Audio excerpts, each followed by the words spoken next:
Bismillahirrahmanirrahim. Assalamualaikum warahmatullahi wabarakatuh. Perkenalkan, nama saya Maulana Ihsan Atallah dari Prodi D4 Sains Tata Terapan, Departemen Teknik Informatika dan Komputer, Politeknik Elektronika Negeri Surabaya. Yang terhormat, selaku dosen pengampu mata kuliah kecerdasan buatan, Bapak Nur Rosyid Muqtadai Eskom MT.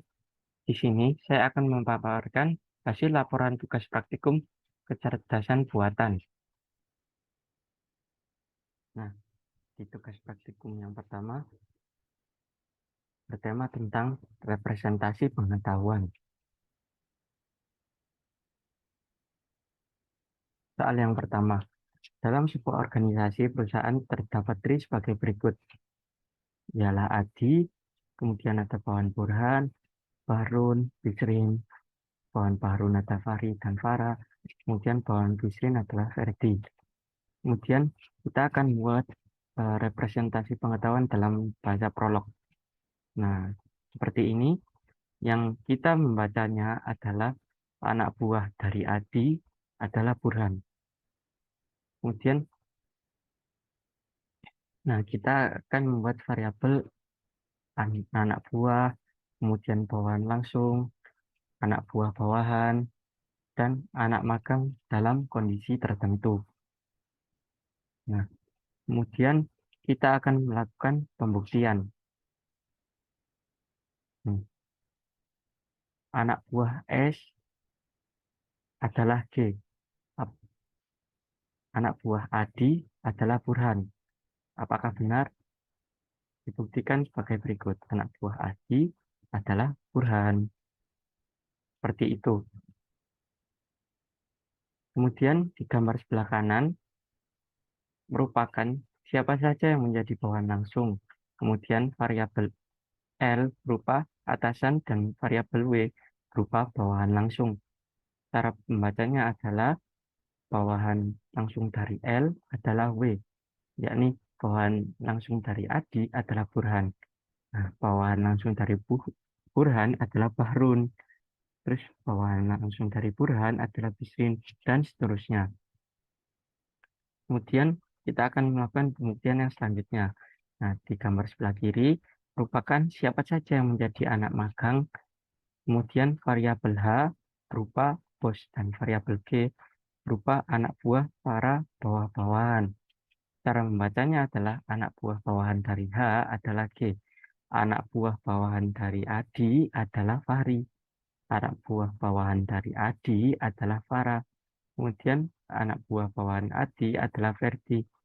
Nah, kemudian di gambar sebelah kanan merupakan siapa saja yang menjadi anak buah bawahan. Kemudian variabel F berupa atasan dan variabel C berupa bawahan langsung. Cara membacanya adalah anak buah dari bawahan F adalah C. Nah, anak buah dari bawahan F atau Adi adalah Bahrun. Anak buah bawahan Adi adalah Bisrin. Anak buah bawahan Burhan adalah Fahri. Dan kemudian selanjutnya sampai seterusnya. Kemudian di nomor 2,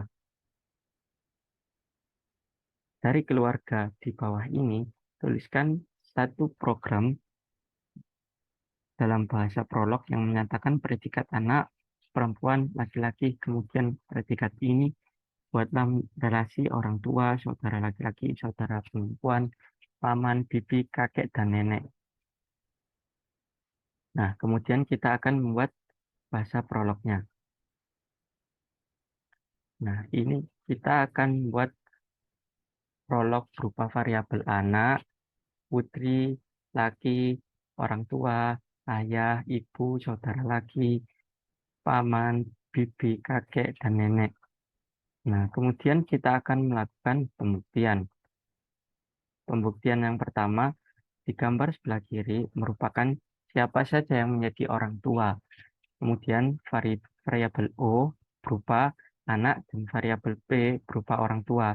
Cara membacanya adalah orang tua dari O adalah P. Nah, kita akan melakukan pembuktian. Orang tua dari Ita adalah Anto, orang tua dari Budi adalah Anto, dan seterusnya. Kemudian di gambar sebelah kanan merupakan siapa saja yang menjadi saudara laki-laki. Kemudian variabel T berupa orang dan variabel P berupa saudara laki-lakinya. Cara membacanya adalah saudara laki-laki dari Ita adalah Budi, saudara laki-laki dari Ida adalah Budi, saudara laki-laki dari Rita adalah Andi. Seperti itu. Kemudian kita akan melakukan pembuktian yang kedua. Di gambar sebelah kiri merupakan siapa pamannya. Kemudian variabel U berupa anak dan variabel M berupa paman. Cara membacanya adalah paman dari U adalah M. Nah, paman dari Hadi adalah Budi, paman dari Andi adalah Budi, dan seterusnya. Kemudian di sebelah kanan, siapa yang menjadi saudara perempuan. Kemudian variabel Q berupa orang dan variabel Z berupa saudara perempuannya. Nah, kita akan melakukan pembuktian. Saudara perempuan dari Ita adalah Ida, saudara dari perempuan dari Budi adalah Ita, dan seterusnya. Kemudian pembuktian yang ketiga adalah siapa yang menjadi kakek. Kemudian N berupa cucu dan B berupa kakeknya. Nah, kemudian cara membacanya adalah kakek dari N adalah B. Nah, kakek dari Hadi adalah Anto, dan seterusnya. Kemudian di gambar sebelah kanan merupakan siapa bibinya. Variabel E melambangkan anaknya dan variabel C melambangkan bibinya. Nah, cara membacanya adalah bibi dari E adalah C. Kemudian bibi dari Hadi adalah Ida. Bibi dari Dina adalah Ida, dan seterusnya.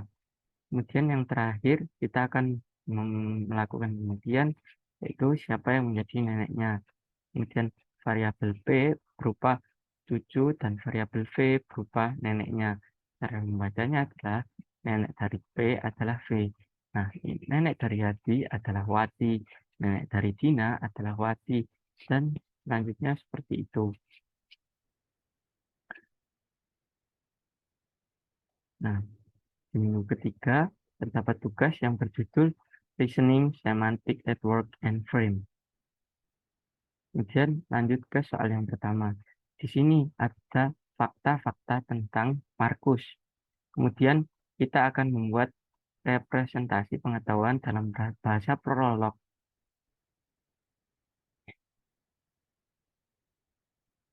Di atas merupakan fakta bahwa Markus seorang manusia. Markus adalah warga kota Pompeian. Kemudian Markus lahir pada tahun 1940. Warga Pompeian tidak ada yang hidup di atas 150. Kemudian saat ini adalah tahun 2002. Nah, kita akan melakukan pembuktian. Yakni, apakah Markus sudah meninggal? Jawabannya adalah true. Kemudian soal kedua, yakni fakta tentang Anas. Anas adalah seorang lulusan SD. Anas adalah warga negara Indonesia. Anas dilahirkan pada tahun 1952. Semua orang WNI yang lulusan SD tidak dapat menjadi PNS lagi jika umurnya lebih dari 35 tahun. Anas mencoba daftar menjadi PNS pada tahun 1985. Semua PNS akan pensiun jika umurnya mencapai 60 tahun. Sekarang tahun 2005. Nah, kita akan membuat representasi pengetahuan dalam bahasa prolog, yakni lulusan SD Anas, WNI Anas Indonesia, lahir Anas tahun 1952. Kemudian kita akan melakukan pembuktian. Nah, pembuktian ini berdasarkan bahasa prolog ini. Maka apakah Anas sudah pensiun? Maka jawabannya adalah false. Karena Seseorang dianggap pensiun jika dia adalah PNS dan umurnya saat ini sudah mencapai atau melebihi 60 tahun. Dari kode di atas dapat disimpulkan bahwa Anas adalah seorang PNS karena ia adalah warga Indonesia, lulusan sekolah dasar dan mendaftar menjadi PNS pada usia 33 tahun. Namun, karena tahun sekarang adalah 2005 dan Anas lahir pada tahun 1952, maka saat ini umurnya adalah 53 tahun, yang berarti ia belum mencapai usia pensiun yang ditetapkan atau 60 tahun. Oleh karena itu, Anas belum pensiun. Seperti itu. Kemudian nomor 3, yakni fakta-fakta tentang Andi. Kemudian kita akan membuat representasi pengetahuan dengan bahasa prolog. Kita akan mendefinisikan mahasiswa Andi, jurusan Andi adalah elektro dan sebagainya. Kemudian eh, tanyakan apakah Andi menyukai mata kuliah kalkulus. Nah, kita akan melakukan pembuktian. Apakah Andi suka mata kuliah kalkulus? Maka output akan menjawab false. Terus apakah Andi tidak suka mata kuliah kalkulus? Maka jawabannya ada true. Fakta yang dinyatakan antara lain, Andi adalah seorang mahasiswa di jurusan elektro, dan kalkulus merupakan salah satu mata kuliah yang Andi tidak hadir. Ada juga beberapa aturan yang dinyatakan antara lain bahwa seseorang suka kalkulus jika dia berada di jurusan teknik elektro dan tidak memiliki fakta bahwa dia tidak suka kalkulus.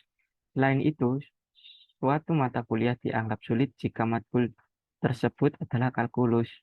Nah, seperti itu. Kemudian di nomor 4, pertanyaan tentang manusia vegan dan kanibal. Pada suatu pulau terdapat dua tipe manusia, yakni vegetarian dan kanibal. Suatu hari dua vegetarian dan dua kanibal berada di pinggir kiri sungai. Di sisi mereka terdapat kapal yang dapat menampung maksimum 2 orang. Tujuan dari teka-teki ini adalah untuk mencari cara bagaimana mengangkut semua vegetarian dan kembali ke sisi kanan sungai. Yang membuat teka-teki ini sulit dipecahkan adalah bahwa jumlah tipe orang kanibal yang berada di pinggir sungai atau berada di kapal tidak boleh melebihi jumlah orang yang bertipe vegetarian. Nah, bagaimana representasi permasalahan di atas menggunakan graf semantic network. Nah, kemudian ini adalah graf semantic network yang saya buat, yang terdapat pemecahan masalah, yakni kapal membawa satu kanibal dan satu vegetarian dari pinggir sungai kiri A dan B ke pinggir sungai kanan. Kapal kembali kosong ke pinggir sungai kiri. Kemudian kapal membawa dua kanibal dari pinggir sungai kiri ke pinggir sungai kanan. Kapal membawa satu kanibal dan satu vegetarian dari pinggir sungai kanan ke pinggir sungai kiri. Kemudian kapal membawa dua vegetarian dari pinggir sungai kiri ke pinggir sungai kanan. Kemudian permainan selesai, semua orang telah berada di pinggir sungai kanan. Seperti itu. Nah, kemudian di tugas minggu keempat, yakni metode searching. Di soal yang pertama, buatlah graf ruang keadaan untuk permasalahan petani dan barang bawaannya di atas. Dari sana, buatlah tree-nya. Nah, kita akan menemui state, serigala, angsa, padi, dan petani. Solusi masalah petani, serigala, dan angsa dan padi adalah sebagai berikut. Kemudian terdapat aturan-aturan. Aturan pertama, angsa menyeberang bersama petani. Aturan kedua, padi menyeberang bersama petani. Aturan ketiga, serigala menyeberang bersama petani. Aturan keempat, angsa kembali bersama petani. Aturan kelima, padi kembali bersama petani. Aturan keenam, serigala kembali bersama petani. Aturan ketujuh, petani kembali.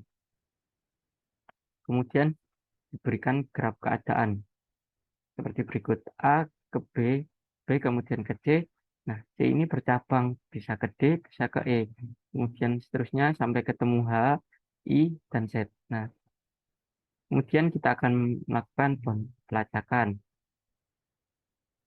A ke B, B ke C, kemudian C bercabang ke E, ke G, dan seterusnya. Dan C bercabang lagi ke D, F, H, I, sampai ke Z. Nah, graf keadaan dan pohon pelacakan digunakan untuk merepresentasikan pengetahuan dan membuat keputusan berdasarkan pengetahuan tersebut. Nah, kemudian di nomor 2, dari tri yang telah Anda buat pada nomor 1, tuliskan perubahan PET untuk mencari goal jika algoritma yang digunakan adalah depth first. Nah, jawab. Ini adalah algoritma depth first search.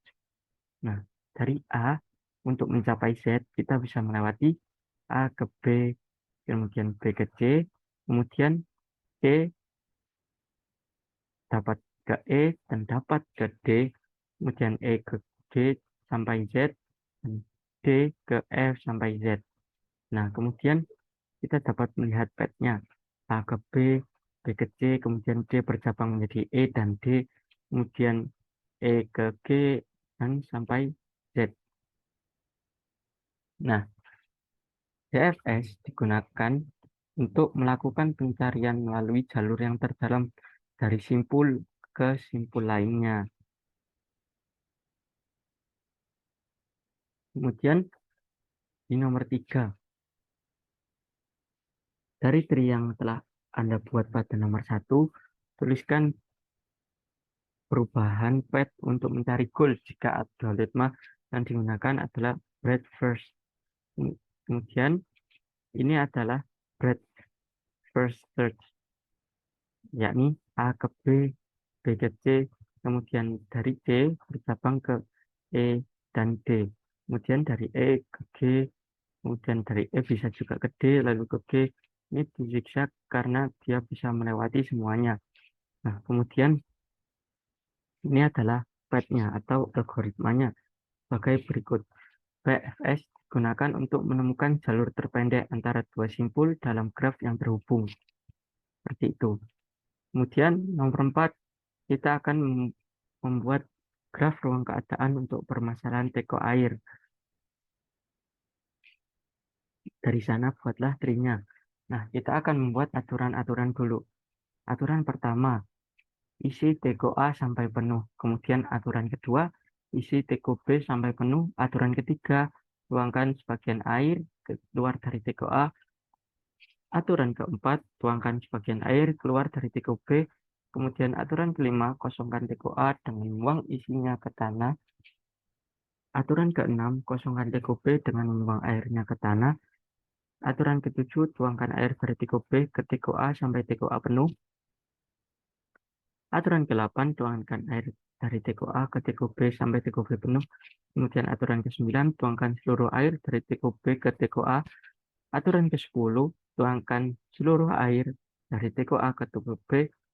Aturan ke-11, tuangkan 2 galon air dari teko B ke teko A. Kemudian aturan yang terakhir, aturan ke-12, kosongkan 2 galon air di teko A dengan membuang airnya ke tanah. Kemudian kita akan membuat graf keadaan. Nah, kita mulai dari S untuk mencapai ke Z. Nah, dari S kita bisa melewati A atau S lagi. S ke A bisa ke D, dan bisa ke E. Kemudian D ke C, ke G, sampai Z. Kalau A ke E sampai Z. Kemudian kita akan membuat pohon pelacakan. Nah, pohon pelacakan juga dimulai dari S sampai level Z.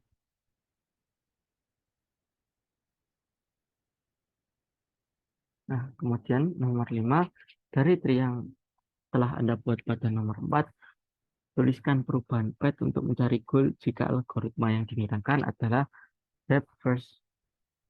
Nah, kemudian kita akan membuat uh, depth first search-nya dimulai dari S. S bisa ke B dan bisa ke A. Kemudian Jika S ke B, turun ke C, lalu kemudian bercabang ke G dan ke D sampai Z. Jika S ke A, maka A bercabang di A ke D dan A ke E sampai Z. Dan kemudian ini adalah algoritmanya. Nomor 6, dari tree yang telah Anda buat pada nomor 4, tuliskan perubahan path untuk mencari goal jika algoritma yang digunakan adalah breadth first. Nah, kemudian kita akan membuat algoritma breadth first, yakni S ke B dan S ke A. Jika S melewati B, maka ke C dan bercabang melalui G dan D untuk mencapai Z. Kemudian jika S ke A akan bercabang untuk ke D dan ke E untuk mencapai Z. Ini zigzag karena S juga bisa melewati B ke A dan seterusnya. Nomor 7. Suatu proses dapat dinyatakan sebagai serangkaian perubahan dari suatu keadaan ke keadaan lainnya. Tentukan urutan proses dengan biaya minimum yang memerlukan perubahan dari keadaan A ke keadaan Z dengan menggunakan metode best first. Biaya dinyatakan dengan jarak antara dua node. Kemudian kita akan membuat graf keadaan start dari A untuk mencapai goal yakni Z. Kemudian kita akan membuat pohon pelacakan yakni dari A untuk mencapai goal yakni Z. A bisa ke B, kemudian bercabang, kemudian C ke E, kemudian bercabang, dan seterusnya sampai ke goal ya atau variabel Z. Kemudian kita akan membuat best first metodenya, yakni dari A ke B, ke D, ke F, dan ke Z, atau paling pendek. Kemudian di minggu ke-7, kita diberikan tema metode searching breadth first search dan depth first search. Program yang dibuat untuk mencari BFS dan DFS studi kasus petani membawa barang bawaan. Nah, kemudian kita akan membuat program. Nah, kode tersebut merupakan implementasi algoritma BFS breadth first search untuk traversal pada sebuah graf yang direpresentasikan dengan dictionary. Output program adalah urutan traversal dari node-node pada graf tersebut dengan pola traversal BFS. Pertama-tama, program akan menginisialisasi sebuah list visited untuk menyimpan node-node yang sudah dikunjungi dan list queue untuk menyimpan node-node yang akan dikunjungi selanjutnya. Kemudian, program memanggil fungsi BFS dengan memberikan parameter visited graph dan node yang berisi S awal-awal. Di dalam fungsi BFS, mode awal S ditambahkan ke list visited dan QW. Program melakukan loop while selama QW tidak kosong. Dalam loop while, node pertama pada QW dihapus dan ditampilkan dengan print. Kemudian program melakukan loop untuk setiap neighbor dari node yang baru saja dihapus. Jika neighbor belum pernah dikunjungi, maka neighbor tersebut ditambahkan ke list visited dan QW. Setelah traversal selesai, program menampilkan urutan traversal yang merupakan hasil output dari fungsi BFS. Nah, kemudian di nomor 2, kita akan membuat program dengan metode depth first search. Algoritma depth first search untuk traversal pada sebuah graf yang direpresentasikan dengan dictionary. Program meminta input dari pengguna untuk memasukkan node awal dan memanggil fungsi search DFS dengan memberikan parameter start atau node awal. Visited set untuk menyimpan node-node yang sudah dikunjungi dan graph dictionary yang merepresentasikan graph. Dalam fungsi search DFS, node awal start dicetak menggunakan print dan ditambahkan ke set visited. Program melakukan loop while untuk setiap neighbor dari node start. Jika neighbor belum pernah dikunjungi, maka program memanggil fungsi search DFS secara rekursif untuk network tersebut. Hasil traversal dari algoritma DFS adalah urutan traversal dari node-node pada graf tersebut dengan pola traversal DFS. Output program adalah urutan traversal dari node-node pada graf berdasarkan input node awal yang dimasukkan oleh pengguna. Nah, kemudian di minggu ke-8 kita akan membuat game NIM 11 lidi. Nah,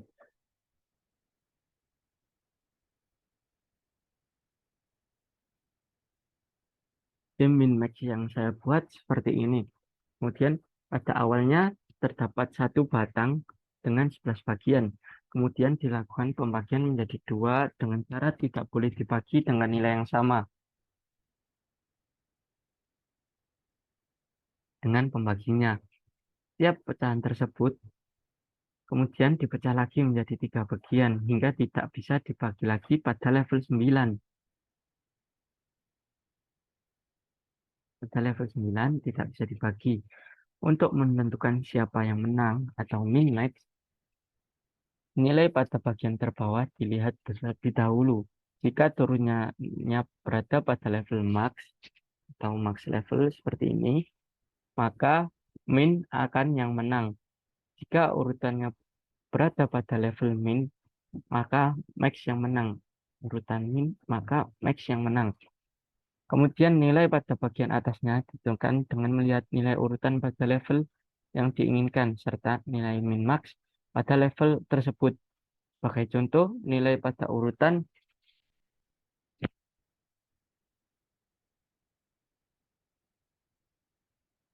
4211 adalah 1 karena turunannya memiliki nilai 0 dan 1